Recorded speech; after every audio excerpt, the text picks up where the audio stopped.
मंडला के Kanha tiger reserve में हाथियों के लिए विशेष कैंप शुरू किया गया। अगले 7 दिन तक हाथियों की जमकर खातिरदारी करने के साथ उन्हें मनपसंद भोजन करवाया जाएगा। साथ ही सभी महावत एवं चारा कटर विभागीय हाथियों को पूर्ण आराम के अतिरिक्त उनकी विशेष सेवा में तैनात रहेंगे। विगत अनेक वर्षों से कान्हा टाइगर रिजर्व में विभागीय हाथियों का प्रबंधन किया जा रहा है। इनमें से कुछ हाथियों को देश के विभिन्न हाथी मेलों से क्रय किया गया था तथा कुछ हाथियों की पैदाइश कान्हा राष्ट्रीय उद्यान में ही हुई है। प्रारंभ से ही इन हाथियों का कान्हा राष्ट्रीय उद्यान में प्रमुख उपयोग वनों एवं वन्य प्राणियों की सुरक्षा गश्ती कार्य में किया जाता रहा है, किंतु कालांतर में इनका उपयोग पर्यटन प्रबंधन में भी किया जाने लगा। कान्हा राष्ट्रीय उद्यान के हाथियों के स्वास्थ्य परीक्षण एवं उनके सामान्य रख रखाव के लिए प्रतिवर्ष की भांति इस वर्ष भी 31 अगस्त से 6 सितंबर तक रिजुवेनेशन कैंप का आयोजन मुख्य परिक्षेत्र के अंतर्गत औरी मैदान में किया जा रहा है। इस रिजुवेनेशन कैंप का उद्घाटन कान्हा टाइगर रिजर्व के क्षेत्र संचालक रविंद्र मणि त्रिपाठी द्वारा पारंपरिक विधि से हाथियों का सम्मान कर किया। हाथी रिजुवेनेशन कैंप के दौरान सभी महावत एवं चारा कटर विभागीय हाथियों को पूर्ण आराम के अतिरिक्त उनकी विशेष सेवा में रहेंगे तथा हाथियों को अतिरिक्त खुराक, विटामिन, मिनरल, फल फूल आदि परोसे जाएंगे।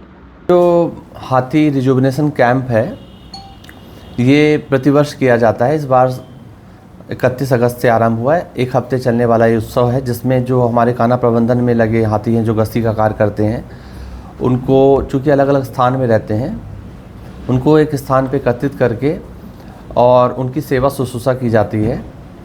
उनको अलग अलग तरीके से जैसे स्नान कराना, फिर उनकी तेल से मालिश करना, इसके अतिरिक्त उनको विभिन्न तरह के फल दिए जाते हैं, गन्ना दिया जाता है और खूब सेवा शुश्रूषा की जाती है क्योंकि एक ये कृतज्ञता का भाव है, हम उनसे साल भर काम लेते हैं। इसके अतिरिक्त ये बहुत बड़ा अवसर होता है उनके स्वास्थ्य परीक्षण के लिए और चूँकि वो सोशल एनिमल हैं तो जब आपस में इकट्ठा होते हैं तो एक सोशल इंटरेक्शन होता है और चूँकि उनके चारा कटर और महावत भी इकट्ठा होते हैं तो आपस में संवाद होता है। अच्छी जो प्रैक्टिसेस हैं एक दूसरे की वो सीखते हैं और इससे कोऑर्डिनेशन मजबूत होता है क्योंकि कई बार हमें जो जंगल में कॉम्प्लेक्स ऑपरेशंस करने होते हैं उसमें कई हाथियों की आवश्यकता पड़ती है तो कोऑर्डिनेशन बहुत आवश्यक होता है।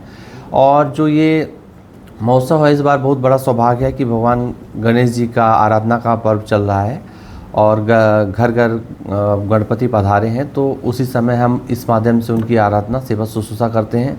और इसमें जो हमारा स्टाफ है जैसे चारा कटर है और जो महावत है और स्टाफ है उनका स्वास्थ्य परीक्षण कराया जाता है।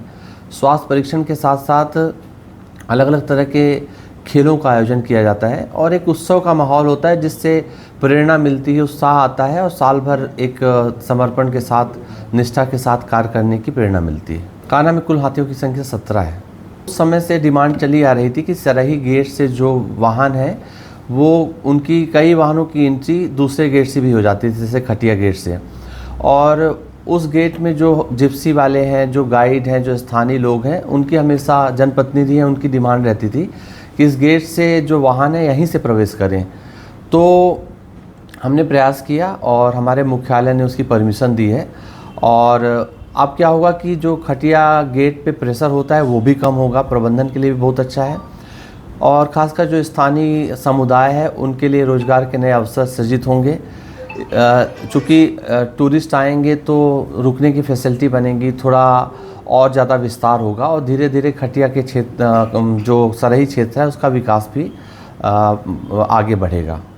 इस अवधि में प्रतिदिन प्रातः चारा कटर द्वारा हाथियों को जंगल से लाकर नहलाकर रिजुवेनेशन कैंप में लाया जाता है एवं कैंप में हाथियों के पैर में नीम तेल तथा सिर में अरंडी तेल की मालिश की जाती है। इसके पश्चात केला, मक्का, आम, अनानास, नारियल आदि खिलाकर जंगल में छोड़ा जाता है।